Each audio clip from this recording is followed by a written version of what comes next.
What Captain Rex found floating in the dead of space would change the fate of every species in the galaxy. He just didn't know it yet. The artifact was small, ancient, and completely impossible. It shouldn't have existed where they found it. Millions of light years from any star, any planet, any trace of civilization. But there it was, waiting in the cosmic void like a message in a bottle thrown into an infinite ocean. And when the most powerful beings in the universe started a bidding war over it, Rex realized he had stumbled upon something far more dangerous than treasure. Captain Rex chewed on his food bar and spat the wrapper into the trash bin. His four-armed scientist friend Zack shook his many heads in frustration. The test results are unclear, Rex. I cannot tell how old this thing is. The star damage patterns on the metal are very strange. Rex's second pair of eyes focused on Zack. Tell me exactly what you mean, or I will put rocket fuel in your dinner. Rocket fuel costs too much, Zack replied, waving one hand before returning to his viewing scope. The damage is almost complete. Either some huge star event hit this object without destroying it, or it is older than my equipment can measure. Rex became interested for the first time. How old would that be? Over 600,000 years. Rex whistled. So it cannot be that old then. Better question. How much money can we get for it? Zack moved away from his equipment and climbed onto his floating chair that helped him move around in the heavy gravity his species was not used to. The mismatched crew members looked through the dirty window at their salvage in the cargo bay. Robot workers were carefully wrapping it in protective energy shields. Well, it is certainly a scientific mystery, Zack said. The big selling point is that we found it nowhere near any civilized worlds or even stars. Also, it matches no known technology at all. What tech level? Rex asked. Level 1, Zack replied. Rex thought about this while scratching his back. Level 1 meant technology that barely achieved spaceflight. Whatever this thing was, it came from a very young species, or was an artifact from an older one that had been lost. Either way, it meant money. Looks like the Iron Hawk Salvage Company is finally going to make some profit, he laughed, feeling confident for the first time since his last partner had left him with nothing but a bottle of strong drink and a promise to kill him if she ever saw him again. He still had the bottle, but would not drink it, because it was probably poisoned.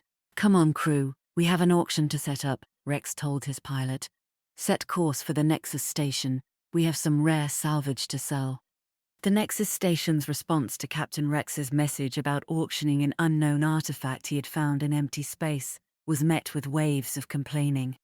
First, they complained about the idea that a third-rate salvager using cheap equipment could ever find anything valuable in deep space. Then there was complaining about all the correct paperwork he had submitted for a legal auction, which meant they actually had to set one up. There was brief complaining about the complaining, followed by even shorter complaining about the complaining about the complaining. Then there was more curious complaining when information about the artifact spread through the many social levels of the station. Then a message came through subspace from another direction, and the complaining suddenly stopped, replaced with panic, like when a surprise inspection is announced. This station was crude and occupied mostly by younger species, still curious about the infinity around them.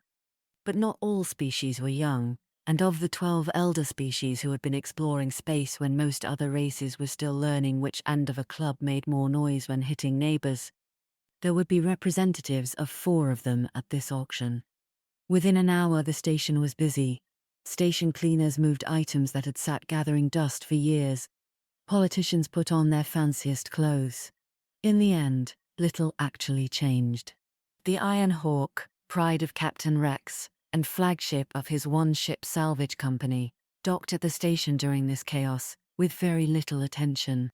The pilot did all her usual boring pilot things.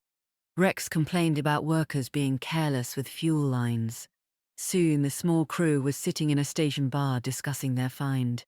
Not them. Zack shook his head slowly, his greenish drink threatening to spill. Level 1 tech is based on my database. It always has been. Even basic space exploration ships look more like lumps of metal than pointed things like this. Tom, the ship's elderly mechanic, threw his hands in the air. Well, who can it be then? It obviously does not belong to a younger race. None of the other ancients are even close to that region of space. And all you tell us about the star damage is that it is weird. Rex chuckled in the confident way you do when you know something others do not. Leaning toward his crew, who said, I will tell you what it is. There is only one thing it can be. He paused for effect. It is from an uncontacted species. The only thing it can be. The expected disagreement came from the table, but then everyone started to think. If it really is, are we about to make history here? Lisa the pilot asked. Rex nodded. I think so. No way it can really be over 600,000 years old.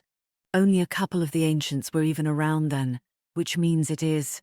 He was cut off by footsteps on the metal bar floor and yelling from the bartender when someone tried to run to their table. The Iron Hawk's communications officer Tim stumbled up to their table, breathing hard. Big news! Really big news. You are not going to believe this. Just tell us what it is, Rex said, putting his drink down with a sound that made everyone that his crew jump. Tim looked disappointed that he could not build up excitement like he had imagined. Well, there are going to be ancients at the auction. 4 of them. Zach immediately started choking on his drink while Lisa patted his back. Rex started turning interesting colors. Many things occurred to him to say, but in the end, only one thing came out. Oh no. 12 seats, arranged in 90 degrees of a circle, filled the auction room. Rex wondered when the last time was that all had been occupied. A gathering of the ancients. The only thing that came to mind was the end of the Great War, when fighting species were finally dragged to the negotiating table. Rex stood at the front of the lower seats that faced the artifact. Between him and them lay the subject of today's fuss, a metallic object suspended in a gravity field to maintain its structure and prevent damage. It did not look remarkable. A white, curved, circular ship with an antenna. It had taken incredible luck to find the thing against the backdrop of space. Only a scientific scan revealing the total lack of historical records showed its unusual nature. That, and they found it so far in the middle of nowhere that it became notable, like finding a completely ordinary fish in the middle of a vast desert. The bidders flowed in one by one. Rex counted 47 individuals representing 17 different species. Even knowing what was coming, he could not help but lick his lips in anticipation. This was more than curiosity, this was want. He had something these people all wanted. Greed tickled the back of Rex's neck, making his hair stand up. He might even leave here with enough money to upgrade the Iron Hawk, get more range, better cargo space, move up in this harsh galaxy. Then, silence filled the bidding hall. The younger species stood as one, a sign of respect that went back further than anyone could remember. In they came. The makers were first, similar to humans but with greyish cybernetic parts attached all over. Their merger of flesh and machinery was supposedly far ahead of what younger races could achieve. The lumbering guardians followed, encased in massive environmental suits. Little was known about the mysterious builders. Then a shaper, an organism resembling a floating collection of crystals. It was impossible to determine where the biological parts of its body ended and technology began. Finally, there was the Watcher, a tall and slender humanoid with a greyish crest that tilted back from its head. It moved slowly, occupying the seat only one removed from the very center, the second oldest species in the known universe. They were essentially the first among equals when it came to the ancients, with only the oldest, the creators, holding the central chair. But they rarely participated in galactic politics.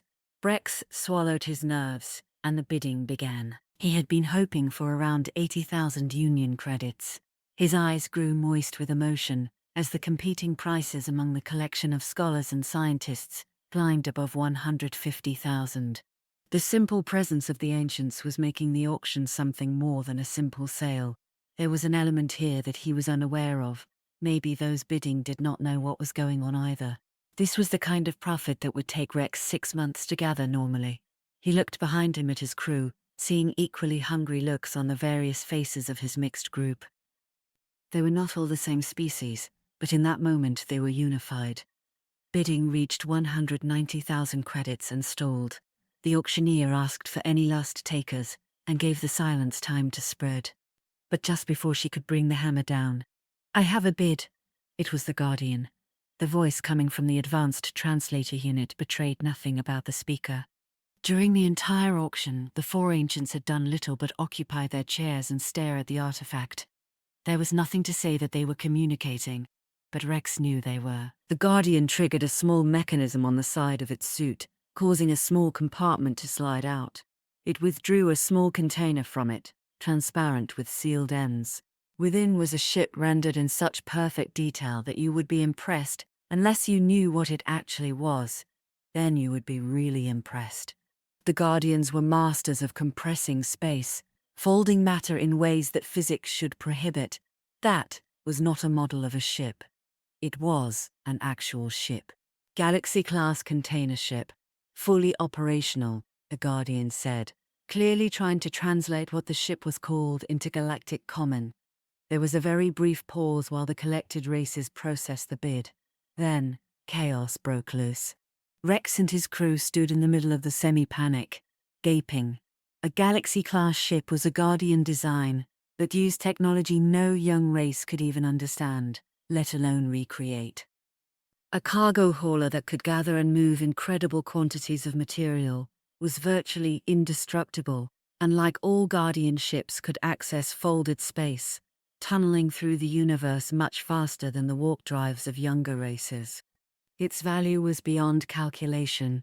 Rex could not recall a price in credits ever being placed on ancient ships. They were priceless. There were pirates, governments, and private interests who would trade almost anything to get their hands on one. Rex turned to regard the artifact again. What the hell was it? The auctioneer cleared her throat.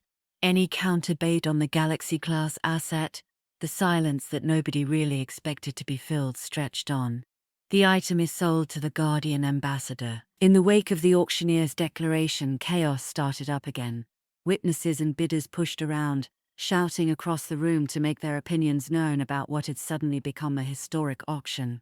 The container was handed to Rex, giving him a chance to examine the ship within.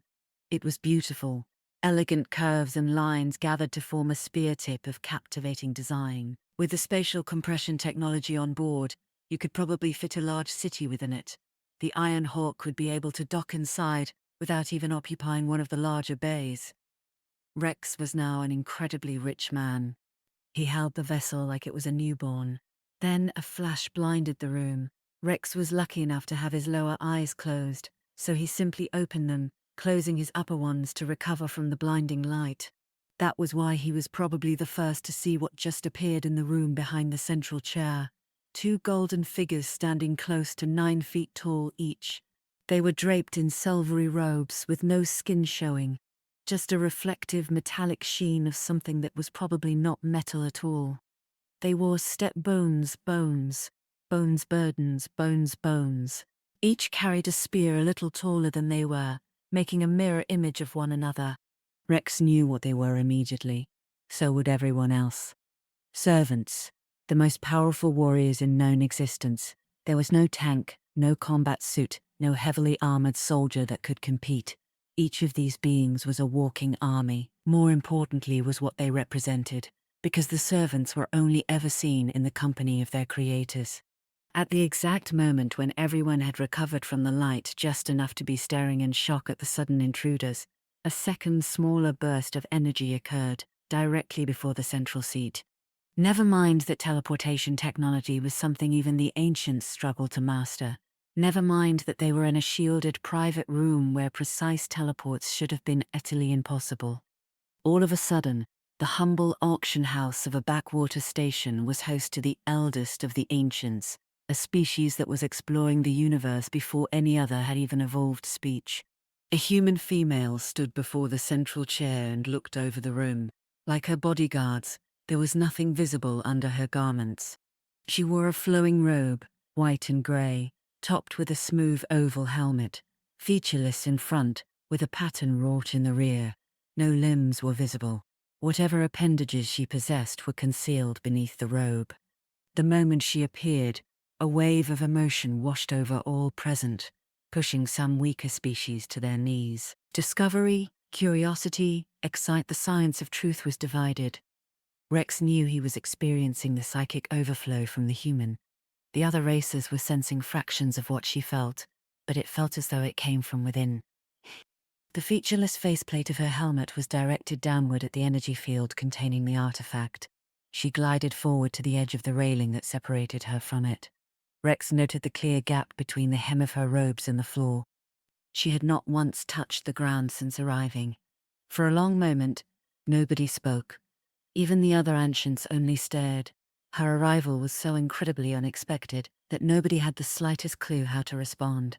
Humans did not come to auctions. It was officially the most insane moment of Rex's 62 years of life. The human finally turned to him, not needing to look around to see who the seller was. He felt the wake of her gaze like a physical force. "I wish to purchase this item," her voice sang throughout the room, grabbing everyone's attention. Rex managed, saved from embarrassment by the fact that he was apparently the only one who could speak at all. The auction had technically ended. He was holding the price of the successful final bid in his hands. That white helmet dipped, looking at the captured ship he held. "For possession of this artifact as well as all relevant tracking data and coordinates, humanity offers the seller unlimited access to a star forge for a duration of no more than one cycle." The ship slipped from Rex's fingers and crashed onto the ground like a discarded can. She turned on the spot, leading with her head and the rest of her gliding to follow until she was facing the Guardian. "Do you object to this?" There was no obvious challenge in her words, but Rex would not doubt that it was there. "Oh no," the Guardian Consortium withdraws its bid. The human nodded once and graciously turned to Rex, saying nothing. "I accept," he said. There was little else Rex could say. A star forge. The thought was too big to fit in Rex's head. He heard a thump on the floor behind him and guessed that one of his crew had just passed out, probably Tim. He also remembered that many species had evolved on planets the humans had made with star forges. Rex felt his mouth dry out as a thought occurred to him. He could make planets now, for an entire cycle. The rest of the proceedings went by in a blur. Rex was barely paying attention. It was only after, when he found himself staring up at one of the servants, that his mind began to catch up. Captain Rex of the Iron Hawk, the human hovered between her bodyguards, dwarfed by them, but in an undeniable position of authority. "Your assistance is required. You will take me to where you picked up the probe immediately." It was the tone of voice that snapped Rex back to reality. The events until now were almost like a dream, impossible things happening, the sorts of things you read about, not in the news but in fairy tales. Ancients bidding over a mysterious artifact found in the void between stars. A human sweeping in and purchasing it at a cost no other species could possibly hope to match. The last time humanity had so directly interfered in the mundane universe the rest of them lived in was to end the war between ancients that threatened to swallow all the younger races. Somehow, Rex finding this artifact was now a discovery of equivalent importance to that historic moment. But the tone she used was that of a manager accustomed to being obeyed. It was a voice that Rex was very used to, and that brought everything back to normal. He cleared his throat, feeling as though he had not used it before. There was amusement in her psychic emanation. Rex struggled not to chuckle involuntarily at the reflected mirth. Laughter from behind told him that some of his crew were not as successful as he was. "What is it, if you don't mind me asking?" For a moment she just stared at him, saying nothing. "It is a very old artifact from a very old species. Amusement, sadness. My people are delighted to have it back." Rex heard Zack sputter behind him. "It's human?" The human nodded slowly. "It has been lost for a very long time, and it might contain a clue to something that we have been searching for since your species left its cradle." The human drifted over to the artifact. The servants followed with slow footsteps behind their master. A slender arm emerged from the folds of her robe for the first time. She passed through the preservation barrier as though it was not there, and brushed long, delicate-looking fingers across the surface of the artifact. The touch that Rex could almost swear was reverent. "Its name," she said, "is Voyager."